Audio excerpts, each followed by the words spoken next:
নমস্কার বন্ধুরা, পুরো ভিডিওটা দেখার জন্য তোমাদের কাছে অনুরোধ রইল। কান্ট্রি ফুড ইন সোনালিস কিচেনের তরফ থেকে তোমাদের সবাইকে জানাই স্বাগত। আজকে যে রেসিপিটা তোমাদের সাথে শেয়ার করছি, এটা আমার অনেক দিন ধরেই খাওয়ার ইচ্ছে ছিল, কিন্তু টাইমের অভাবে করে ওঠা হয়নি।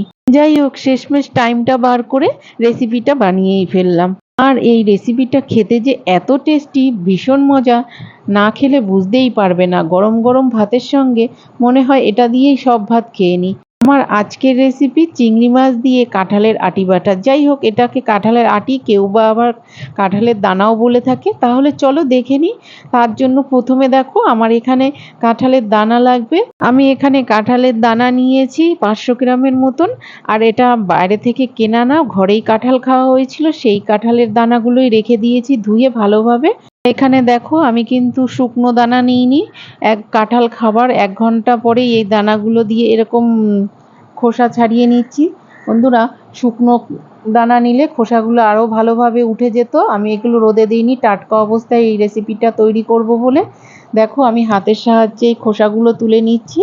তোমরা চাইলে ছুরি বা বটি যে কোনো কিছু দিয়ে এর খোসাগুলো তুলে নিতে পারো।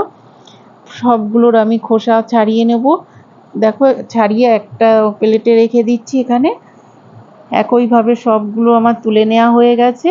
এবার এই দানাগুলোকে সিদ্ধ করে নেব। তার জন্য ওভেনে একটা পাত্র বসিয়ে দিয়েছি, তাতে পরিমাণ মতো জল দিয়েছি। জলটা ভালোভাবে যখন গরম হয়ে গেছে, কাঁঠালের আটিগুলো সব জলের মধ্যে দিয়ে দিলাম। দিয়ে তাতে হাফ চামচ লবণ দিয়ে দিলাম, আর একটা ঢাকনা দিয়ে সিদ্ধ হওয়ার জন্য বসিয়ে দিয়েছি। আর এখানে দেখো কি নিয়েছি। আমি চিংড়ি মাছ নিয়েছি 100 গ্রাম, 5-6টা শুকনো লঙ্কা, রসুন নিয়েছি, আর 2টো পেঁয়াজ টুকরো করে রেখে দিয়েছি। রসুন নিয়েছি এখানে 10-12টার থেকে একটু বেশি।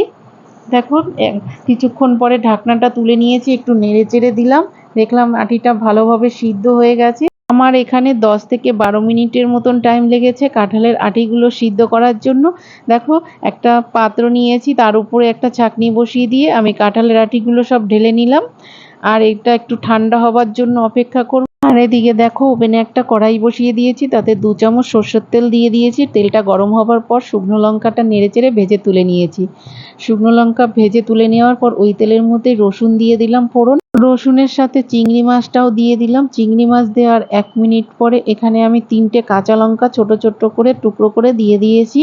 যেহেতু আমি ওখানে 4টে শুকনো লঙ্কা ভেজে নিয়েছি, সঙ্গে 3টে কাঁচা লঙ্কাও দিয়ে দিচ্ছি। দেখো, কাঁচা লঙ্কাগুলোকে চিংড়ি মাছ ও রসুনের সাথে ভালোভাবে একটু নেড়েচেড়ে ফ্রাই করে নিলাম। তারপরে 2টো যে পেঁয়াজ কুচি করে রেখেছিলাম, সেই পেঁয়াজ কুচিগুলো দিয়ে দিলাম। দিয়ে এবার নেড়েচেড়ে ভালোভাবে পেঁয়াজটা ফ্রাই করতে হবে।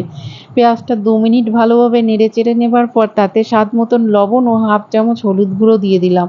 দিয়ে আবারও সব ভালো করে নেড়েচেড়ে মিশিয়ে নিই। এখানে ঝালের পরিমাণটা তোমরা কম বেশি করে নিতে পারো, বা এইভাবে নেড়েচেড়ে ফ্রাই করে নিয়েছি। দেখো, আর তুলে নিয়েছি একটা প্লেটের মধ্যে। পেঁয়াজ আর চিংড়ি মাছেরটা সাথে শুকনো লঙ্কাগুলো সাইডে রেখে দিয়েছি, ওটা ঠান্ডা হতে লাগুক। আর এদিকে দেখো, কাঁঠালের আটিটা আমি শিলে বেটে নেব। তার জন্য শিল ও নোড়াটাকে আগে ভালোভাবে ধুয়ে পরিষ্কার করে নিয়েছি। আর দেখো, প্রথমে কিছুটা কাঁঠালের আটি নিয়ে একটু নোড়াটা দিয়ে থেতো করে নিচ্ছি। থেতো করে নেবার পর সামনে একটু পেঁয়াজ ও লঙ্কা দিয়ে দিলাম। দিয়ে পেঁয়াজ শুকনো লঙ্কাটাকে আগে একটু গুঁড়ো করে নিচ্ছি। বন্ধুরা, যে কোনো বাটা যদি শিলে বেটে নেওয়া যায়, তার স্বাদটা মনে হয় বেড়ে যায় আরও, মিক্সচার বাটি ছাড়া। মিক্সচারে বাটা তো আমরা হামেশাই খেয়ে থাকি, কিন্তু একটু মাঝে সাঝে শিলে বেটে খেলে আমার তো মনে হয় তার স্বাদটা একটু বেশিই হয়। দেখো, কাঁঠালের আটিটাও বেটে নিচ্ছি লঙ্কা ও পেঁয়াজ রসুনের সঙ্গে একসঙ্গে। এইভাবে আমি সবগুলোই বেটে প্রথমে এক বাটা দিয়ে নিচ্ছি, দ্বিতীয়বারও আর একটা বাটা দিয়ে নেব। এই একইভাবে সবগুলো আমি আস্তে আস্তে পুরোটাই বেটে নেব। দেখো, একটা বাটা দেয়া আমার হয়ে গেছে, এটা কাচিয়ে নিচ্ছি। আবারও একটু বেটে নেব। অল্প অল্প করে বেটে আমি একটা প্লেটে রেখে নেব, তারপর লাস্টে সব একসঙ্গে মিলিয়ে নেব। বন্ধুরা, আমার এই ভিডিওটা তোমরা কে কোথা থেকে দেখছো প্লিজ আমাকে কমেন্ট করে জানিও। আর যদি ইউটিউব থেকে দেখে থাকো, তাহলে যারা এখনও আমার চ্যানেলটি সাবস্ক্রাইব করোনি প্লিজ করে দিও, সাথে বেল আইকনটি প্রেস করে দিও। তাতে করে আমার সব ভিডিওগুলো সবার প্রথম তোমাদের কাছে পৌঁছে যাবে। আর যারা ফেসবুক থেকে দেখে থাকছো, তারা আমার পেজটি ফলো করে দিও, সাথে লাইক কমেন্ট শেয়ার করতে ভুলো না কিন্তু। দেখো তোমাদের সঙ্গে কথা বলতে বলতে কাঁঠালের আটিটা আমার পুরোই বেটে নেওয়া হয়ে গেছে, আর আমি একটা প্লেটের মধ্যে নিয়ে নিয়েছি আর সব ভালোভাবে একসঙ্গে মিশিয়ে নিচ্ছি। ভালোভাবে যখন মিশিয়ে নেওয়া হয়ে গেছে, এবার গরম গরম ভাতের সঙ্গে পরিবেশন করতে পারো। বন্ধুরা, এইভাবে তোমরাও একবার অবশ্যই বাড়িতে ট্রাই করো, আর খেয়ে কমেন্ট করে আমাকে জানিও কেমন হয়েছে।